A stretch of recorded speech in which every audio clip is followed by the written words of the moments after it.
This invention was called too complicated for 40 years. The zipper. Whitcomb Judson created it in 1893.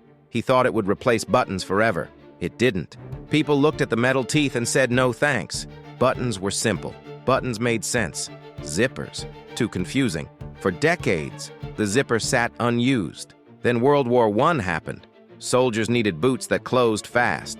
Button-up boots took too long. Desperate manufacturers tried anything. They found Judson's forgotten invention. Suddenly, zippers weren't complicated. They were efficient. Soldiers used them. Workers copied them. Fashion designers noticed. The thing people rejected for being too hard became everywhere. Jackets, bags, pants, dresses. A world war turned the most complicated fastener into the most common one.